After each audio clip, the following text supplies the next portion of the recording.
Happy Monday.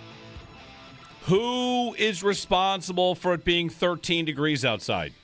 I know. I thought we all made an agreement we weren't going to do this again, but I guess this is the coldest it's going to be for the next week. It's okay. In 1 week, it could be 70. I think that... Are we done with the could be 70 and it's probably going to be 60? I think we've gotten a little more conservative on that. We're looking at like 60s optimistically. Okay. 60s, mid next week, 64, 66. It's still good. 6 times warmer than it is right now. Yeah, it's about 11. Roughly. It's 11 degrees. Yeah. Yeah, all right. Hey, we'll get through it. Jeremy and Joe, good morning, everybody. We're sharing our favorite combine moments today. No, I'm not sure if we could do that. The fact that the combine became, actually, think of it like he ran a 4.4. He ran a 4.52. Just think of it like it was a 4.47. Anyway, on the Sabres. We'll get to the combine stuff. And I've been waiting for 18 hours to talk to you about the Romeo Dobs idea, and I'm ready for people to help me make it make sense, and it could make sense. Chris Trapasso at 8 o'clock. I know he's a big fan of Romeo Dobs. He'll be on also 1 to 3 with Nate Geary for the next 2 weeks, I believe. So we're getting Chris Trapasso in to talk about the combine, the draft, all that stuff. And at 9:30, a Packers guest to give us an opinion on how Romeo Dobs has been for them, part of their rotation, and is he ready for a bigger role? So that's all there. Then there's the Sabres, who... The Wagon Sabres. The absolute Warpath Sabres. Wagon Sabres. They keep doing it, Joe. I remember back during the win streak, which one, right? Which win streak? Where I know. I'd get to a game and I'd say, with you here, I'd say, listen, all right, if they lose this one, it's a back-to-back, 3 out of 4. They're missing this guy and this guy. If they lose this one, it's totally fine. And they would just win it. Right. All right, well, now that they won that one, if they lose the next one, that's probably fine. The Tampa game was definitely you are allowed to lose this game. 100%. And it's 4-0 after 1? Right. It's the best team in the conference. You played the night before. Yeah. And it was 4-0 in the first intermission. Here is your hall pass. You guys could get roasted tonight, and I'm going to still come in feeling like, hey, you got 4 out of 6. That's pretty good. I was wondering if 3 out of 6 was fine for the first 3 road. They're all on the road. Incredible. It's been incredible to watch. I think Saturday was the switch for me. Like Saturday was, all right. I think it's okay to start talking like they're in, and to start thinking about things beyond that. Yeah. Like, how would they match up with the Lightning in the second round? Because I've got 2 games against Tampa, and they were this roadblock for me. Like, that's as far as you're going. You're hitting your head on that ceiling. You play them in round 1, you play them in round 2. Like, you can do whatever you want, and I think anything is possible until you meet that team, which I've been treating as you're not winning that series. They're just too good, too experienced. But I've now got 2 games against the Lightning where the Sabres played the day before in both on the road, and the 2 results are you lost in overtime in 3-on-3 when you had the lead in the final minute, and the other one is a 6-2 win. Why shouldn't I think you could beat Tampa in a 7-game series? Fair. And if I can get there, I can get anywhere, right? I mean, I'm at a point now, the other part of it for me about thinking it's okay to start treating it like they're in, but I'm not a big jinx guy, is kind of the opposite of what we normally do at this time, which is, are their first overall pick odds higher than their playoff odds? Right. Because if that's the case right now, then I probably should start thinking about going to the bottom. Right now, their odds to win the Stanley Cup on some sites, like hockeystats.com for one, are higher than their odds to miss the playoffs. They're 6% to win the Cup and 4% to miss the playoffs. That's pretty good. I'm thinking about what they can do once they're there. A lot more than I was. I want to do the Tampa test you just did. Do that with Florida. And I know Florida's not top of the conference right now, but they're back-to-back Cup champs. And what is Florida? Florida is they get in and they show you a brand of hockey. And the Sabres, when they play Florida, the last couple of years have looked like they've got run over. JV, sure. Yeah. Looked young and meek. When they win there, it's when Craig Anderson has 50 saves. Yeah. And Matthew Fairburn, a good catch by him of The Athletic, covers the Sabres, and he wrote that 2 years ago that Kyle Oposo said you got to put on your big boy pants to win a game like that. It was a game against Florida. And sure enough, they've won 3 out of 4 this year against Florida, and the one that they lost, what was it? It wasn't overtime. But Florida scored a goal in the third It was tied Yeah. through 68 minutes, and Florida scores. Oh, all right, there's a goal in the third. That's going to be tough to overcome. So you win 3 out of 4 against Florida. You looked apart against Tampa. All these games lately on the road. Their road record is nuts. After starting, remember they didn't have a road win for it 2 months? Yeah, as well. They had a horrible start. The start of the season ends up looking like we're getting into what if they hadn't started slow? Would they be going for the President's Trophy? I know. I mean, the division though would be in play. It'd be in play. Maybe they are. Jeremy, they're second in the league in regulation wins. I know. Yes. It's nuts. If they didn't have 8 injuries beginning of the year, there isn't that much room. I mean, I guess Colorado makes that tough because they were having a historic year. But they could be the 1 seed in the East if they hadn't had those injuries at the beginning of the year. I don't think that's crazy. It's a 3-game difference. If Norris is just healthy the whole year, boy, Norris. That's a big if. Are they going to retire his number off of 75 games played for his career? The guy's amazing. He's a great player. He's a great player who makes a difference. Right? If Norris isn't hurt the whole year, are they just 6 points higher than where they are? Maybe not. Maybe the fact that he's out allows them to kind of just, spread around the depth and everybody grows together. And Peyton Krebs all of a sudden, who when the Sabres top line left winger. when the Sabres acquired him, it's like, oh, he's the best passer in the Vegas system. And that pass he made to Tage on that goal was like otherworldly Matrix stuff. Right. Who even thinks to do that? Right. I mean, we certainly have something here.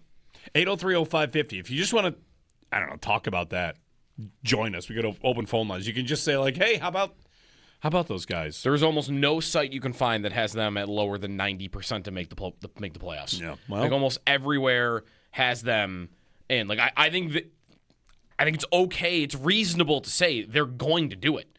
It would take a collapse that is. It would take the type of collapse that someone might think the team that's on a 14-year playoff drought. That's who it would happen to. That's who's capable of it. But watch them night to night and tell me they're capable of it without having 9 injuries. They're too consistent. They work too hard fighting for pucks. They're getting too good of goaltending right now. I think their lineup is too deep. I just don't know what it would look like. What does that 4% look like where they miss the playoffs? I don't know. They don't look like a team right now that to me is capable of going 5-17 the rest of the way and missing the postseason. Yeah, that kind of 4% is some injuries and the goalies stop making saves. And somebody outside the playoffs goes nuclear. Right. The goalies are a big part of it. Alex Lyon right now is, you see, goals save above expected on the season, and he's 10th in the league. And I think I saw a number over the weekend. In the last maybe 10 starts, he's number 1 in the NHL in goals saved above expected with 23 or something, whatever. I got to find the exact tweet, but it's nuts. So they're getting saves, they're getting scoring, they're getting everything. They get everything they need. They've got 3 scoring lines that are all contributing right now. That's what Norris being healthy allows them to have, I think, is 3 lines that on a night-to-night basis are going to be providing chances. Does that count Beck Malenstein? Maybe not on a night-to-night basis, but he's giving you it once a week. Right. I want to apply this as the Malenstein test, where if you're a bad team, what are we saying? Why'd you trade a second-round pick for Beck Malenstein? Now you're a good team. You're like, that guy is the glue that holds it together. I love Beck Malenstein. He's had a little glow-up from last year. Yes. Nobody had a thought about him last year. I'm not even sure positively or negatively. Did he even exist last season? Remember a single thing he did? And this year, you notice him every night. What level of? I also don't think that goal that he scored should have counted on Friday, but whatever, I'll take it. We'll let Owen rant about that a little bit later. As a goalie, this is whether as a goalie for Owen, he's going to come in and be the goalie bias and tell us why that should not have counted. I'm happy that it counted, and I thought that it. I don't know. We'll discuss it. 803-0550 and 1-888-550-2550. Jeremy and Joe here on WGR chatting with you about. Our new lives. And it's deadline week. It is deadline week. Elliot Friedman. So here's an interesting thing I want to get to before we get to calls. A headline. You'll love this headline. Elliot Friedman says Buffalo Sabres are going for it at NHL trade deadline. And I want to just place a little bit of you got to understand what NHL going for it means. NHL going for it means not actively getting rid of a good player for a piece that will be on the team in 4 years. Yep. Like, that's going for it. Oh, they're not going to trade talk. They're going to go for it. That's good. But he does say they're looking for depth. Yarmo's been in this position before. They want some depth, maybe a third, middle six forward, maybe some depth on defense, whatever. But they're going for it, and they have until Friday. We've seen a couple of trades, but nothing crazy. And from what I understand, I think is it going to be a buyer's or a seller's market? We don't find that out until the trades are actually done. But I think it might be a buyer's market. There could be a good number of sellers. We kind of asked for that to happen, and that has started to happen. Like, Florida should sell. Toronto should sell. I think Philly should sell. The Devils should sell. There are 5-6 teams in the West that I think easily should sell. Absolutely. There are more than a dozen teams that I think it should be pretty clear then that they should be moving pieces. Yeah. Yeah, and some of these teams have great pieces. Like, the Blues have 7 ideas that you could talk about and are all to different extents like good ideas. And there's some reporting that Utah is in on Robert Thomas. Yeah, Jordan Kyrou. Friedman said there is a good chance he is traded by the deadline. Like, to me, I guess, right, there's deadline going for it, and then there is going for it. You trade for Blake Coleman, who's going to play 14 minutes for you on the third line. You have to tell some of us who that is. Exactly. Like, I'm gonna have to tell you who he is, but he's gonna help you. Like, that's deadline going. We can play a game where you just list players, and I guess if it's a real deadline target or not. Yeah. Some of us are a little rusty on the league. After the Sabres, Stepniak is available once again on good. Friday. He's still out there. Every deadline, Lee Stepniak will be traded. Speaking of that, I learned yesterday that J.G. Pajot is still in the league. Yeah. Oh, yeah. I didn't know that. That's deadline going for it. Okay. You trade for him. Robert Thomas is going for it. That is, I think I can win the Stanley Cup. So I'm going to add Robert Thomas, who's going to be on my top line when he comes here. If the Sabres were to win the Stanley Cup, it would be like Leicester City. I know the numbers wouldn't be the same.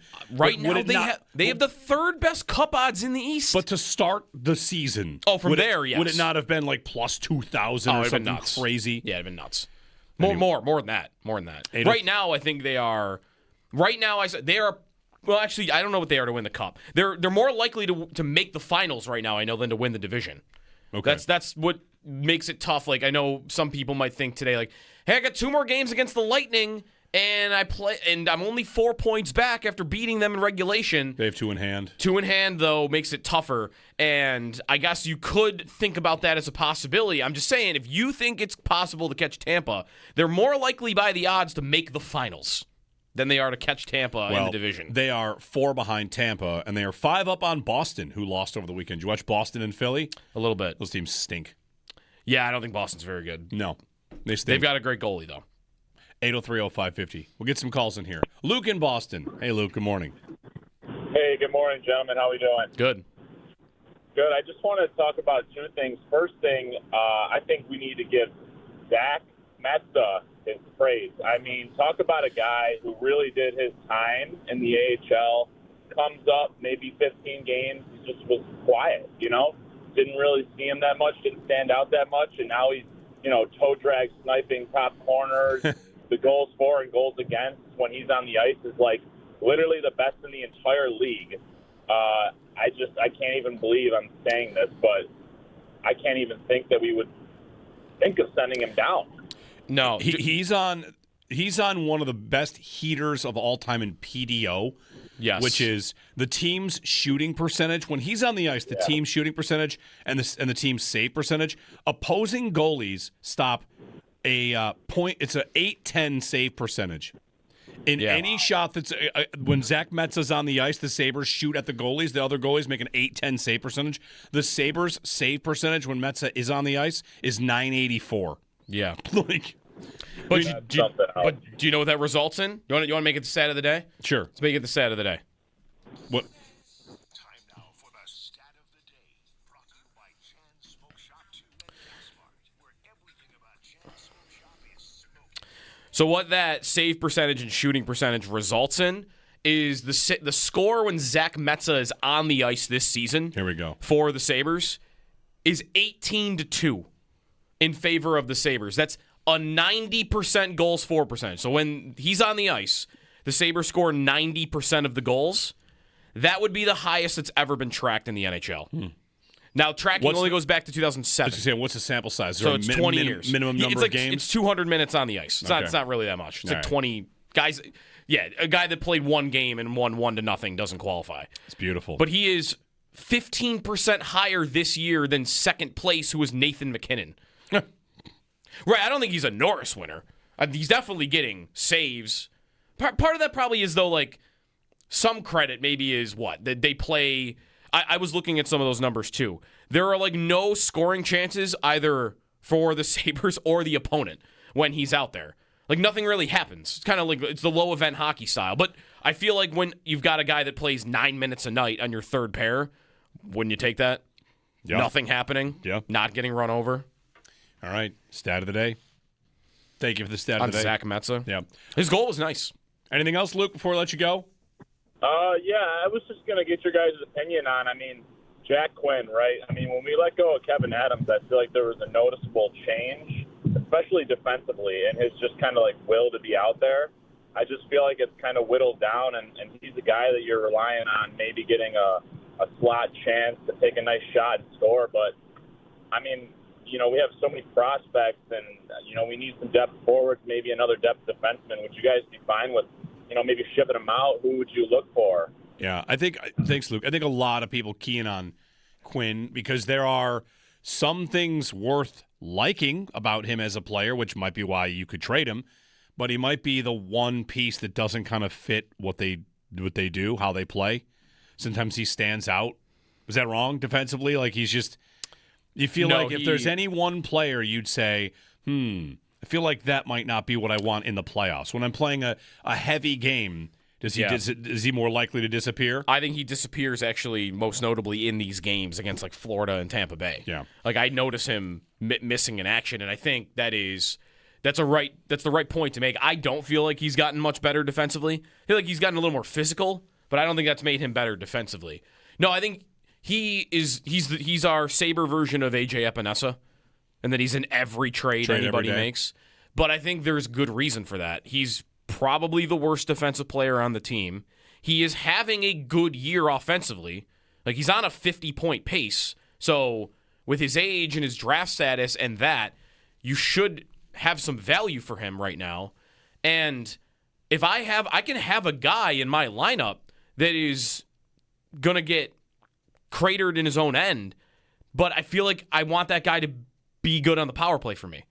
And they've tried to make him work on the power play. It really hasn't happened.